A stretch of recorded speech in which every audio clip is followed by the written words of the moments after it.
علماء نے لکھا ہے مسواک میسر نہیں، یہ ٹوتھ برش وغیرہ ہے، تو یہ بھی مسواک کی نیت سے کر لیں تب بھی مسواک کا ثواب اللہ تعالیٰ فرما دے گا۔ برش کر لیا کریں، اس سے بھی اللہ تبارک و تعالی مسواک کا ثواب انشاءاللہ العزیز ضرور عطا فرما دے گا۔ پیر و مرشد فرماتے ہیں کہ ہر ماں بہن جو ہے نا تقریباً پرس تو اپنے پاس رکھتی ہیں، تو انہیں چاہیے کہ پرس میں باقی کوئی چیز ہو یا نہ ہو، ایک مسواک اور دوسری تسبیح ضرور ہونی چاہیے۔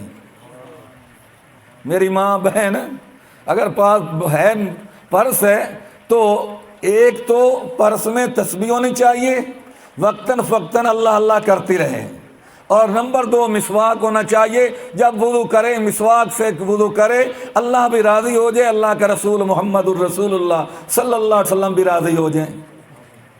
تو پہلی چیز نظر کی حفاظت، دوسری چیز مسواک، اور تیسری چیز اللہ تبارک و تعالیٰ کی نعمتوں کا شکر ادا کرے، شکر ادا کرے۔ اللہ نے صحت دی ہے، شکر ادا کرے۔ اللہ نے اولاد دی ہے، شکر ادا کرے۔ اللہ نے دولت دی ہے، شکر ادا کرے۔ اللہ نے نماز کی توفیق دی ہے، اس پر بھی شکر ادا کرے۔ اللہ نے کوئی تسبیح پڑھنے کی توفیق دے دی ہے تو اس پر بھی اللہ تبارک و تعالیٰ کا شکر ادا کرے۔ ہر کسی کو تو نصیب نہیں ہوتا، آپ اللہ کے گھر میں وہی آتا ہے نا جس پر اللہ کی کرم کی نظر ہوتی ہے، اور جب اللہ کی میرے اوپر کرم کی نظر ہو گئی تو میں پھر اس بات پر اللہ تبارک و تعالیٰ کا شکر ادا کیوں نہ کروں۔ آدمی ہے، عورت ہے تو اس کے پرس میں مسواک تسبیح، آدمی ہے تو اس کے جیب میں بھی مسواک اور تسبیح ضرور ہو۔ ایک آدمی کہنے لگا نبی کریم علیہ السلام کے دور میں تو یہ تسبیح نہیں ہوا کرتی تھی، لیکن اس وقت کھجور کی گٹھلیاں ہوا کرتی تھیں۔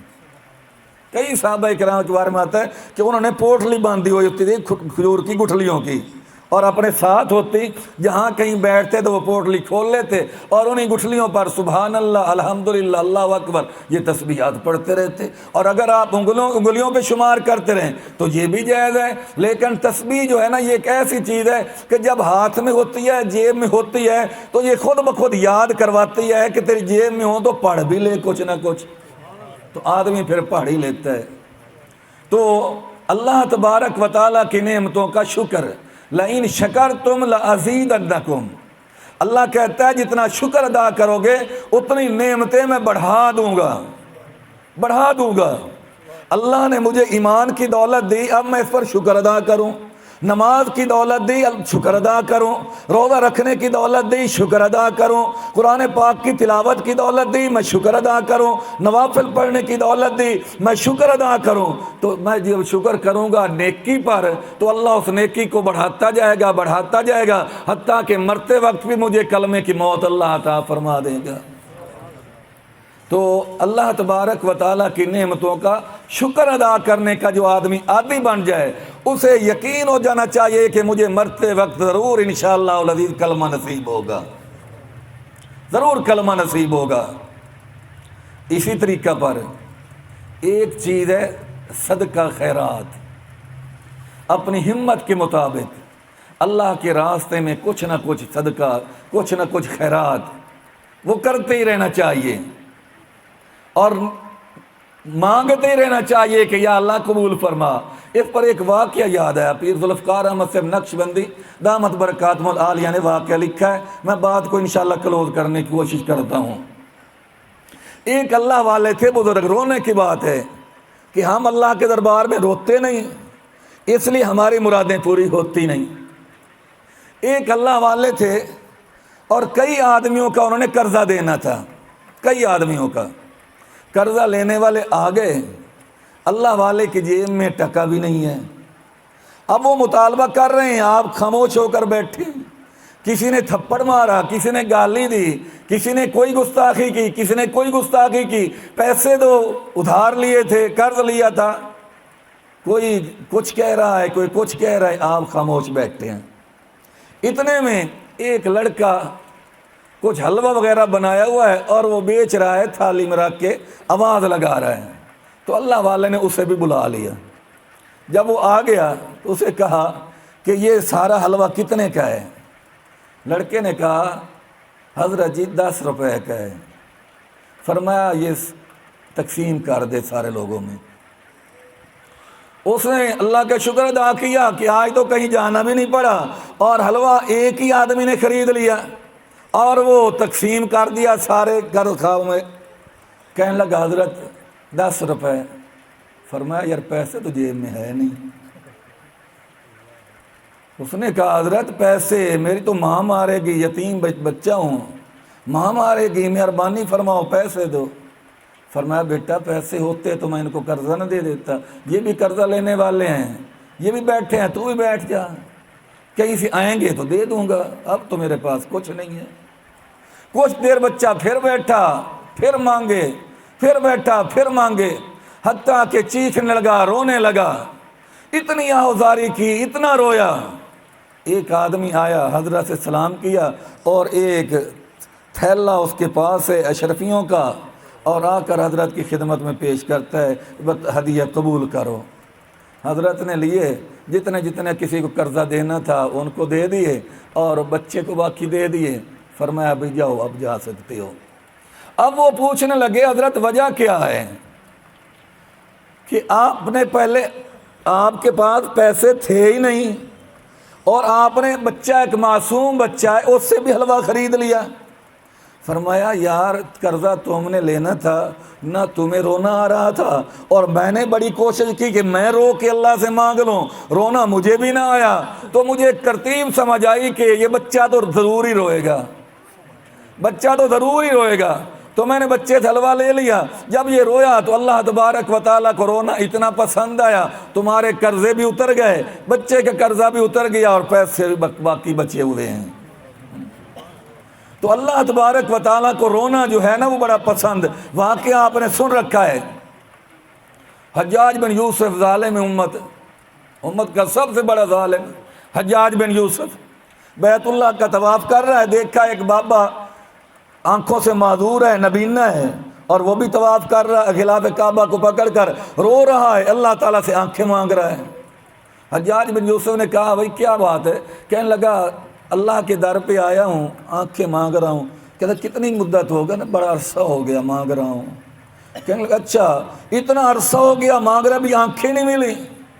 بس یہ میرا آخری چکر ہے طواف کا، آخری چکر میرا پورا ہونے تک اگر تیرے پاس آنکھیں نہ آئیں تو تیرا سر قلم کر دوں گا، میں تو لاکھوں کی تعداد میں قتل کر چکا ہوں، مجھے حجاج بن یوسف کہتے ہیں۔ اب رونے لگا بابا، پہلے آنکھوں کا مسئلہ تھا، اب تو جان ہی جاتی ہے۔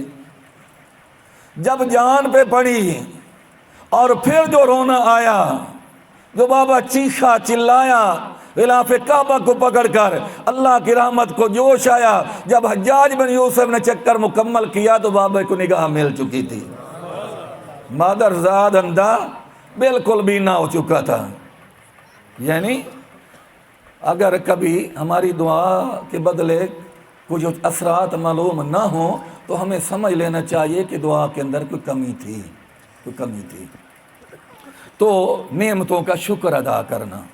دوسرا صدقہ خیرات، کچھ نہ کوئی صدقہ خیرات۔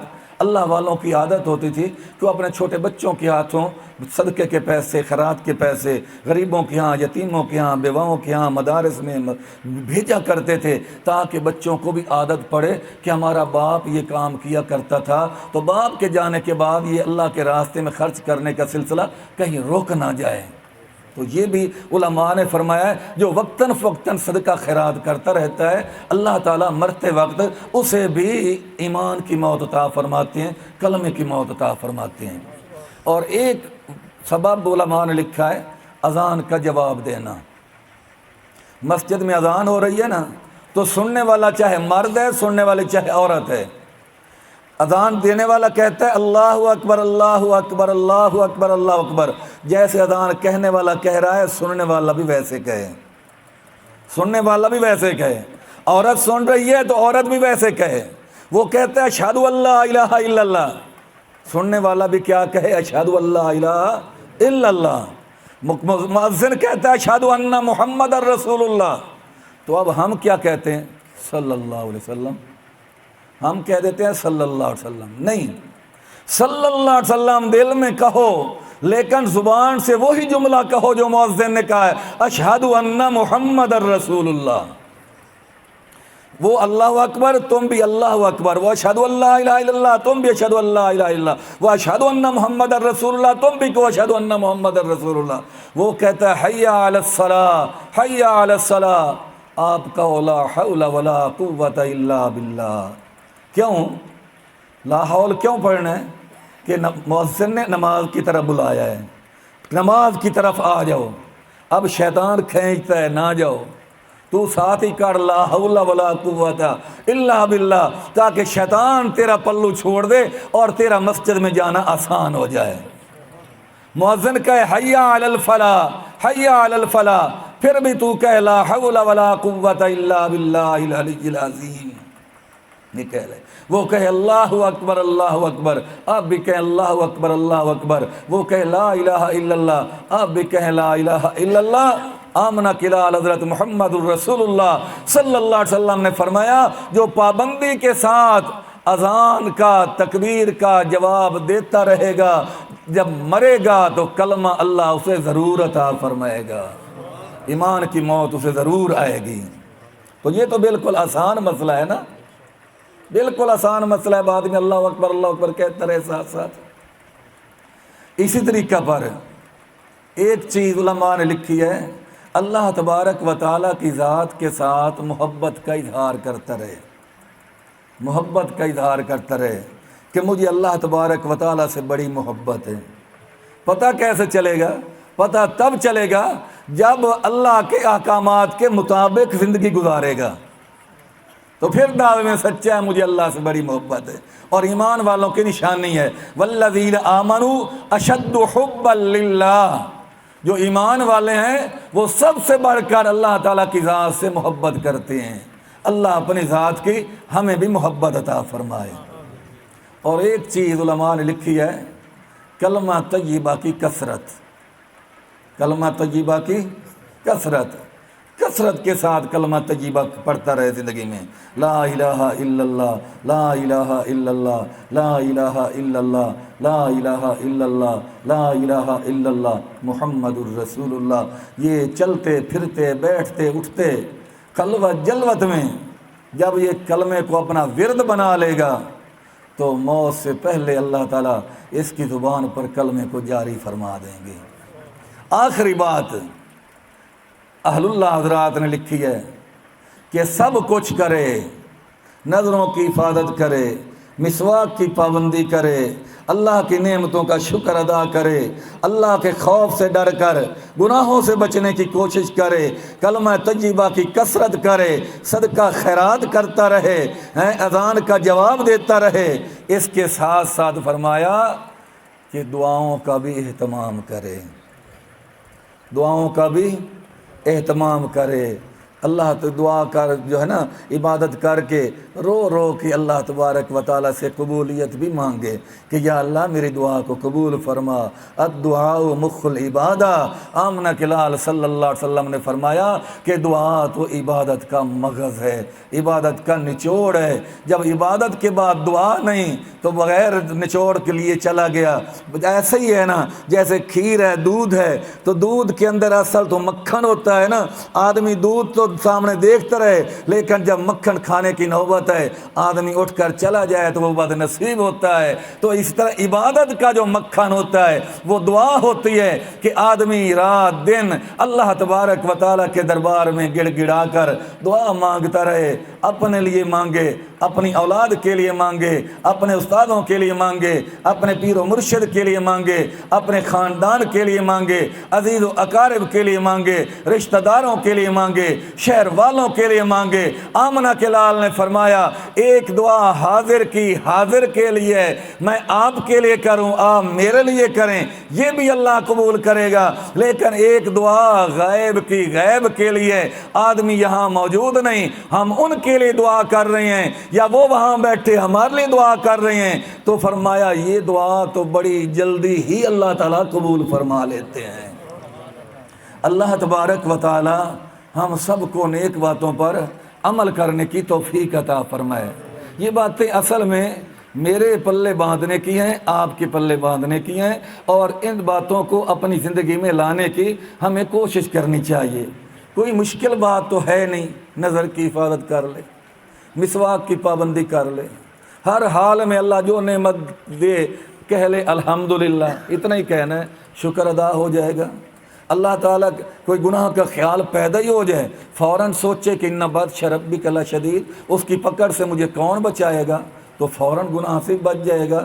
آمنہ کے لال نے فرمایا دن قیامت کے جب اللہ کے عرش کے سائے کے سوا کسی چیز کا سایہ نہیں ہوگا، اللہ 7 آدمیوں کو اسپیشل بلا کر اپنے سائے میں جگہ، عرش کے سائے میں جگہ عطا فرمائیں گے۔ ان 7 میں سے ایک آدمی وہ ہوگا جس کو تنہائی بھی میسر ہو گئی، گناہ کرنے کا موقع بھی مل گیا، گناہ سے کو روکنے والا بھی نہیں ہے، گناہ کی حالت کو دیکھنے والا بھی نہیں ہے، لیکن اچانک دل میں آ گیا انی اخاف اللہ، کوئی نہیں دیکھ رہا، اللہ تو دیکھ رہا ہے، میں اس گناہ کے قریب نہیں جا سکتا، اپنے مالک کو ناراض نہیں کر سکتا۔ آمنہ کے لال نے فرمایا یہ ادا اللہ کو اتنی پسند آتی ہے کہ اللہ دن قیامت کے آدمی کو اپنے عرش کے سائے میں جگہ عطا فرمائے گا۔ اللہ تعالی عمل کی توفیق عطا فرمائے۔